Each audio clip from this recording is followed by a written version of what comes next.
हम देखने वाले हैं आज कंप्यूटेशन ऑफ अर्थवर्क अर्थात मृदा कार्य की गणना। हम किसी पर्टिकुलर क्षेत्र का अगर हमको क्रॉस सेक्शन दिया हुआ है तो उस क्रॉस सेक्शन की सहायता से मृदा कार्य की गणना कैसे करेंगे। तो ये मृदा कार्य की जो गणना है वो डिपेंड करेगा कि जो हमारे पास क्रॉस सेक्शन है वो क्रॉस सेक्शन में कितने लेबल हैं। तो अगर एक ही लेबल है तो उसके लिए अलग फार्मूला एरिया का यूज होगा, और अगर जब 2 लेबल है तो उसके लिए अलग होगा।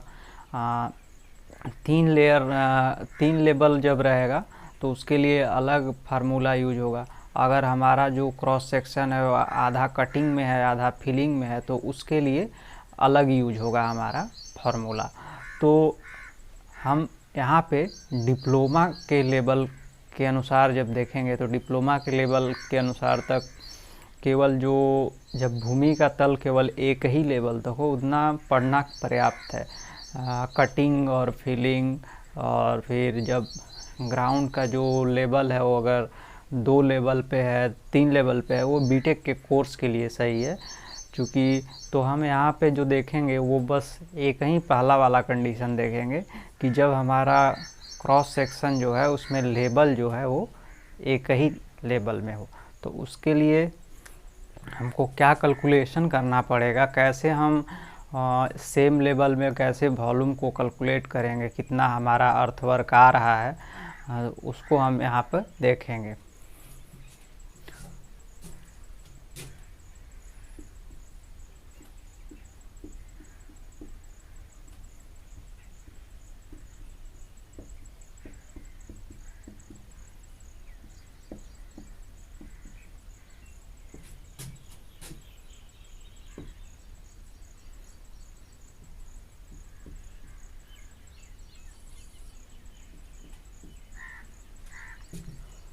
तो इसके लिए जो हम एक फिगर लेंगे वो फिगर कुछ इस प्रकार से है।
N2 1 N2 1 हमने यह क्रॉस सेक्शन लिया हुआ है जिसका जो भूमि का जो तल है वो समान लेवल पे, इधर भी और इधर भी ये समान लेवल पे है। और इसमें जो निचली चौड़ाई है वो छोटा भी लिया हमने, और जो ऊपर की चौड़ाई लिया हमने उसको 2W लिया है। 2W, और इसको हम कैलकुलेशन करने के लिए 2 पार्ट में बांट लिए हैं हमने, W और W में। और जो इसकी गहराई है वो स्मॉल d हमने लिया है, और जो ये किनारे पे स्लोप है वह N2N अर्थात N हॉरिजॉन्टल और 1 वर्टिकल। इसी तरह ये जो ढाल है वो दोनों तरफ समान है। अब हम इसका कैलकुलेशन करेंगे। तो यहाँ पे जो है मान उसको हम पहले नोट कर लेते हैं कि b बराबर क्या है। b बराबर चौड़ाई, d बराबर गहराई, और चौड़ाई निचली है, और W बराबर 2W बराबर चौड़ाई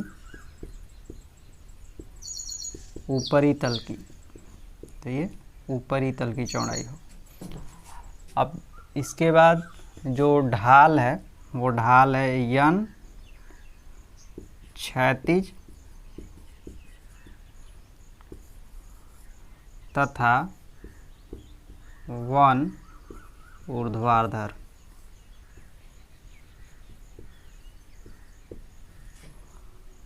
ये ढाल हमारे पास है, इतना हमको दिया हुआ है। अब हमको कैलकुलेशन करना है। चूँकि यह फिगर जो है वो समलंब चतुर्भुज के जैसा दिख रहा है, तो इसमें समलंब चतुर्भुज में जो फार्मूला यूज होता है क्षेत्रफल ज्ञात करने का, उस फार्मूले का यूज करेंगे। उससे पहले हम थोड़ा सा एक कैलकुलेशन करके ये देख लेते हैं कि ये जो स्लोप दिया हुआ है उसको उस पार्ट को हम थोड़ा सा अलग से देखेंगे। तो ये कुछ इस तरीके से बन रहा है, जिसमें ये वाला दिया है n to 1, n to 1 अर्थात n जो है वो क्षैतिज दूरी है और जो 1 है वो ऊर्ध्वाधर दूरी है। तो 1 ऊर्ध्वाधर दूरी और n क्षैतिज दूरी। अब इसके बाद हमको ये वाला जो ऊर्ध्वाधर दूरी है वो कितना दिया हुआ है d, तो अर्थात इसमें उसका मल्टीप्लाई कर देंगे। तो जब यहाँ मल्टीप्लाई होगा तो वो इसका यहाँ पर भी मल्टीप्लाई हो जाएगा। दोनों जगह मल्टीप्लाई करने से कोई इफेक्ट नहीं पड़ेगा। जब यहाँ पे मल्टीप्लाई कर देंगे तो ये वाली जो वैल्यू है वो जितना है उतना हो जाएगा, लेकिन ये वाली जो वैल्यू है वो n इंटू डी हो जाएगा। सेम यही केस राइट साइड में होगा। तो हमको जो ये वाली जो दूरी ऊपर मिलेगी ये n इंटू डी मिल जाएगी इधर, और यहाँ पे भी n इंटू डी मिल जाएगी। अब जो हमारा ऊपरी भाग की जो चौड़ाई होगी, ऊपरी भाग की कुल चौड़ाई कितना होगी उसको हम देखेंगे। तो ऊपरी भाग की कुल चौड़ाई वो कितनी हो गई, तो ये वाली जो दूरी है वो n इंटू डी हो गई। तो n इंटू डी, और उस साइड राइट साइड वाली भी n इंटू डी। फिर यहाँ से यहाँ तक की दूरी कितनी हो गई, चूँकि ये दूरी हमारी b है, यहाँ से यहाँ तक की जो दूरी है वो ये वाली दूरी कितनी है b, तो ये सेम ऊपर जाएगी। तो यहाँ पर भी कितनी हो जाएगी, ये सेम ऊपर भी b हो जाएगी प्लस b। ऊपरी भाग की कुल चौड़ाई हमारी जो आ गई वो इतनी आ गई, और निचली भाग की जो चौड़ाई है वो हमको पता ही है, हमको गहराई पता ही है। अब हम फार्मूला लगाएंगे समलंब चतुर्भुज के क्षेत्रफल का फार्मूला। हमने कैलकुलेट किया था ऊपरी भाग की चौड़ाई n इंटू डी, ये वाला पार्ट, और राइट वाला पार्ट n इंटू डी, और ये जो टोटल था वो b। तो यहाँ पे हम इसको, ये n इंटू डी है तो 2nd हो जाएगा प्लस b हो जाएगा। अब इसको हम ऐसे बॉक्स बना के रख लेते हैं। तो ये हमारी ऊपरी भाग की चौड़ाई हो गई। निचले भाग की चौड़ाई हमको पता ही है, निचले भाग की चौड़ाई b पता है, गहराई हमको पता ही है, गहराई या ऊंचाई जो भी इसको आपको कहना है वो हमको d पता है। अब हम समलंब चतुर्भुज का क्षेत्रफल लगाएंगे। तो होता है समलंब चतुर्भुज का क्षेत्रफल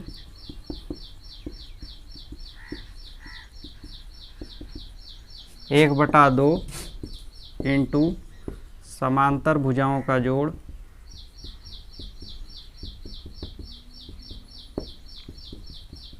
इंटू ऊंचाई। अब यहाँ पे समांतर भुजाएं कौन कौन सी हैं, ये वाला और ये वाला, ये दोनों भुजाएं समांतर हैं, ये वाली भुजा और ये वाली भुजा।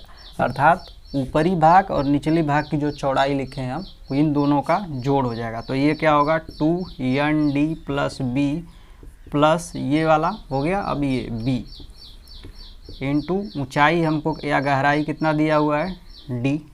अब इसको हल करेंगे हम, 1/2 इंटू ये हो जाएगा हमारा 2nd plus 2b into d। अब यहाँ पे देखिए ये कट, इसको यहाँ से इसमें से 2 कॉमन ले लेंगे, 1/2 into 2nd plus b into d। यहाँ से 2 से 2 कट गया, तो हमारे पास जो निकल करके आया मान वो आएगा nd plus b into d। तो हमारे पास जो क्षेत्रफल निकल कर आया इस सेक्शन का वो इतना आया। हमने समलंबाकार जो काट है हमारा उसका क्षेत्रफल ज्ञात कर लिया है, जो कि आया था n into D plus B into D. तो अब इसके बाद हमारे पास क्षेत्रफल है, अब हमको आयतन ज्ञात करना है, तभी हम मृदा का टोटल वॉल्यूम ज्ञात कर सकते हैं। तो वॉल्यूम ज्ञात करने के लिए जो दो मुख्य फार्मूले हैं उनका यूज करेंगे, जिसमें से सबसे पहला वाला जो फार्मूला है वो ट्रेपेजॉइडल रूल और दूसरा फार्मूला है प्रिज्मोइडल रूल। इन दोनों को में से कोई एक यूज करेंगे। तो जो सबसे आयतन के लिए जो पहला फार्मूला होगा, आयतन हेतु पहला फार्मूला ट्रेपेजॉइडल।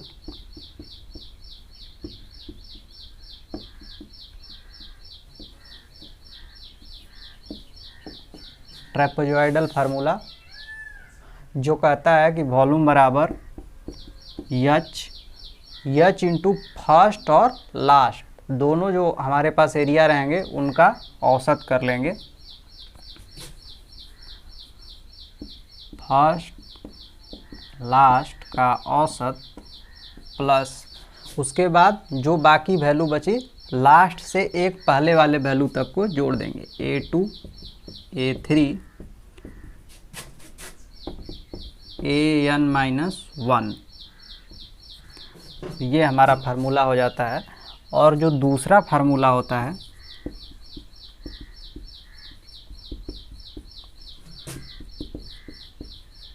प्रिज्मोइडल फार्मूला, इस फार्मूले में वॉल्यूम के लिए कहता है कि जो हाइट है उसको हम 3 भाग में 1/3 कर देंगे और उसके बाद जो सबसे पहला वैल्यू है वो A1 प्लस 4 गुना करेंगे किसका, जो सम स्थानों पर हैं उन वैल्यू को, अर्थात A2 A4। और ये कहाँ तक जाएगा, ये जाएगा जितना भी सम स्थानों तक रहेगा वहाँ तक इसको ले जाएंगे। उसके बाद 2 गुना करेंगे जो विषम स्थानों पर हैं, तो इसमें A3 A5 आ जाएंगे और उसके बाद जो लास्ट वाली वैल्यू रहेगी उसको ऐड कर देंगे AN। यहाँ पे एक चीज़ ध्यान रखने वाली बात ये है कि जो n का वैल्यू है वो विषम संख्या होना चाहिए। तो यहाँ पे लिख लेंगे नोट,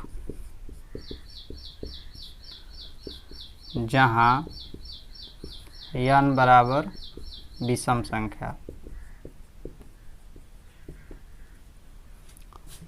और इन दोनों में से किसी एक फार्मूले का यूज करके हम मृदा कार्य की गणना कर लेंगे और इसके लिए हम एक एग्जाम्पल देखेंगे जिससे चीज़ें थोड़ी सी और अच्छे से क्लियर हो जाएंगी। यहाँ पे हमने क्वेश्चन लिया है कि एक रेलवे का तटबंध है जिसकी चौड़ाई 10 मीटर है तथा किनारों की ढाल 1.5 to 1 की है, अर्थात 1.5 हॉरिजॉन्टल है और 1 जो है वो वर्टिकल है।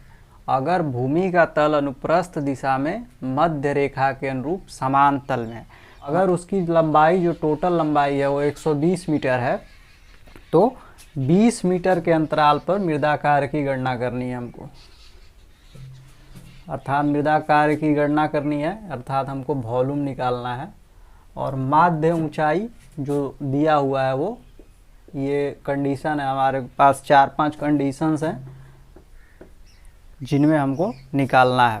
तो ऐसा एक फिगर ड्रॉ करेंगे समझने के लिए। सबसे पहले तो हमारा कुछ इस तरीके का आकार का था और लेवल जो है वो समान था। नीचे वाला जो चौड़ाई हमने लिया था वो B लिया था और यहाँ पे ये हमने D लिया था। और ये सब कैलकुलेट करने के बाद जो यहाँ पे जो स्लोप है वो कितना दिया हुआ है, 1/1/2 अर्थात जो 1.5 इसको हम लिख सकते हैं। तो इसको यहाँ पे थोड़ा सा चेंज कर लेंगे कि 1.5 हॉरिजॉन्टल, 1.5 जो है वो क्षैतिज होगा और 1 जो है वो ऊर्ध्वाधर होगा। तो हमारे पास ये कैलकुलेशन हो गया। अब हम डायरेक्ट फार्मूला अप्लाई करेंगे। हमारे पास जो फार्मूला था एरिया बराबर जो हमने फार्मूला लिया था वो था हमारा N D plus B into T. अब इसी फार्मूले पर वैल्यू रखते जाएंगे और सारी एरिया जो सबसे पहला जो हमारा गहराई दिया हुआ है वो इस पे निकालेंगे, फिर नेक्स्ट 3.7 पे निकालेंगे। इस तरह जितना दिया हुआ है सब पे कैलकुलेट कर लेंगे। तो जो सबसे फर्स्ट केस आएगा हम A1 लेंगे। A1 में क्या करेंगे, एन डी, एन हमारे पास कितना है 1.5 है, 1.5। डी हमारे पास कितना है यहाँ पे हमारे पास डी जो है वो है 2.2 और चौड़ाई हमको कितना दिया हुआ है, जिसकी चौड़ाई 10 मीटर। तो यहाँ पे ये वाला वैल्यू जो है वो 10 मीटर दिया है, 10। फिर से d का हम यहाँ पे गुणा कर देंगे तो d हमारे पास कितना है 2.2। इसी तरह से A2 का वैल्यू निकालेंगे। A2 के लिए सेम यही रहेगा 1.5 और वहाँ पे जो 3.7 हो जाएगा और ये 10 ही रहेगा और ये 3.7। A3 सेम इसी तरह निकाल लेंगे हम 1.5 गुणे 3.8 10 गुणे 3.8। A4 की वैल्यू निकाल लेंगे हम इसी तरीके से। हमारा जो स्लोप है वो 1.5 हो गया, 1.5 का स्लोप है। फिर 4 आ गया हमारा 10 गुणे 4।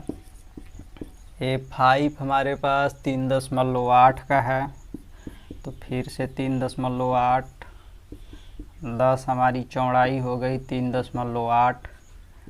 A6 2.8 है, 1.5 इंटू 2.8 10 2.8। इसके बाद 2.5 है। A7 1.5 into 2.7 10 into 2.7। अब सबका गुणा करेंगे हम यहाँ पे। हमने यहाँ कैलकुलेशन कर लिया सारा, A1 की वैल्यू, A2 की value, A3 A4 A5 A6 A7 सबकी वैल्यू हमने कैलकुलेट कर ली।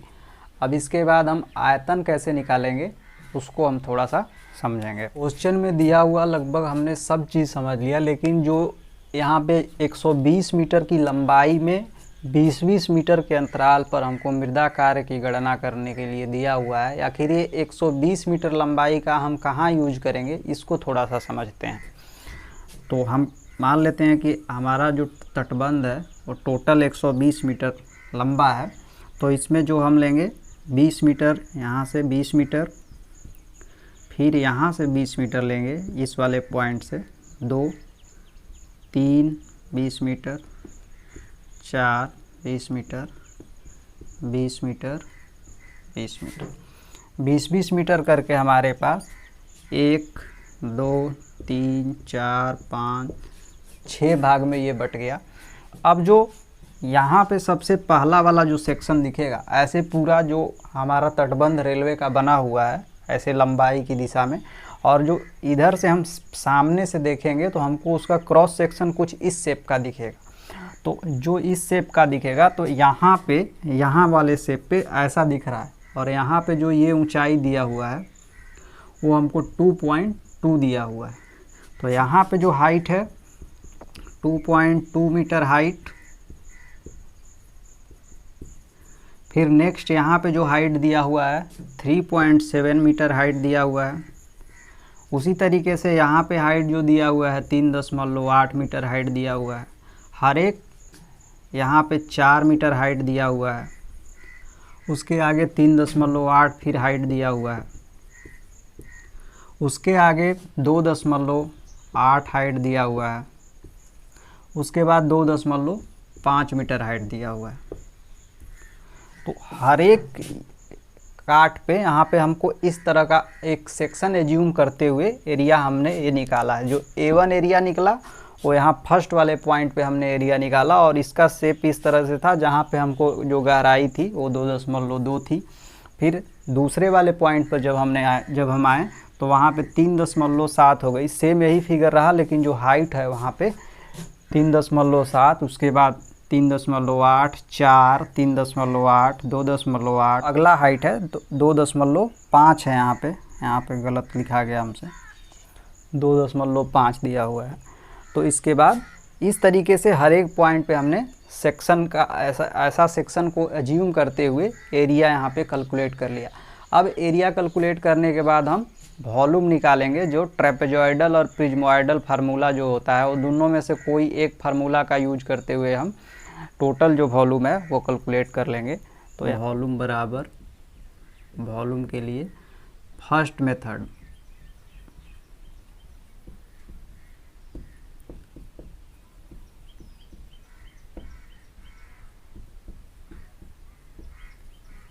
ट्रेपेजॉइडल फार्मूला का यूज करेंगे, जो कहता है कि वॉल्यूम बराबर एच फर्स्ट एरिया और लास्ट एरिया जो हमको दिया रहेगा उसका एवरेज निकाल लेंगे।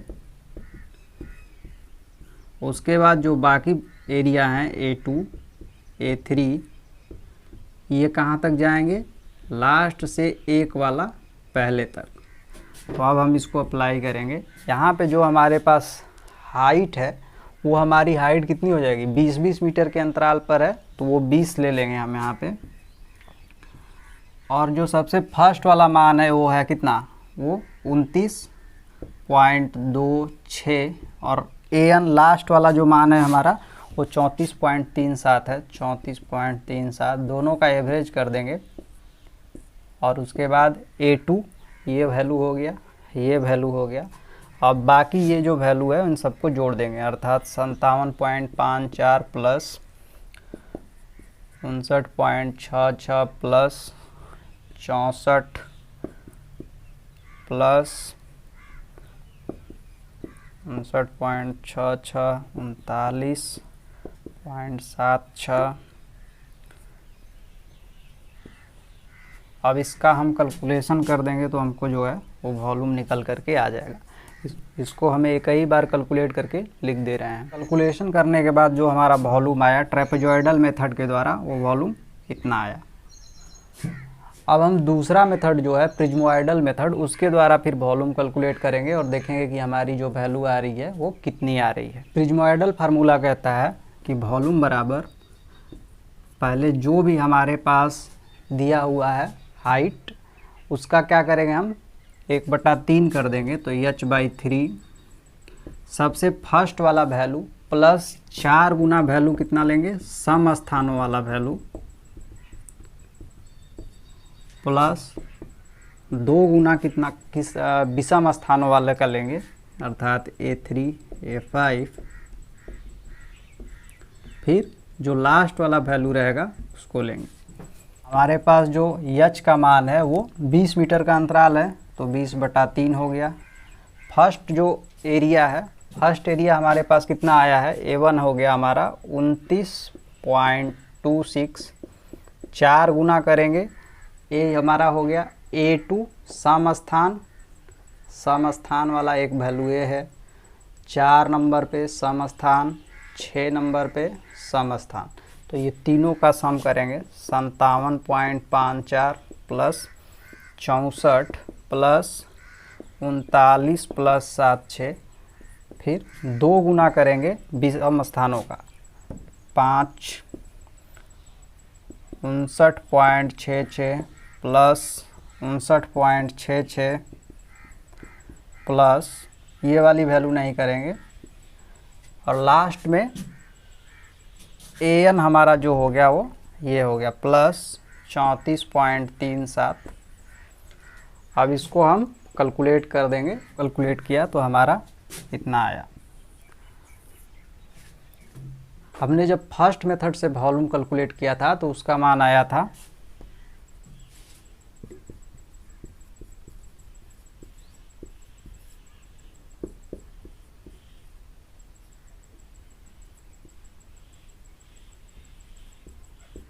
6258.9 MQ। ये हमारा जो वैल्यू है ये मेथड 2 से आया है। तो हम देखेंगे कि तुलनात्मक रूप से दोनों वैल्यू जो हैं वो लगभग बराबर हैं, बहुत ही थोड़ा सा का डिफरेंस है। तो हम किसी भी एक मेथड से अर्थवर्क निकाल सकते हैं।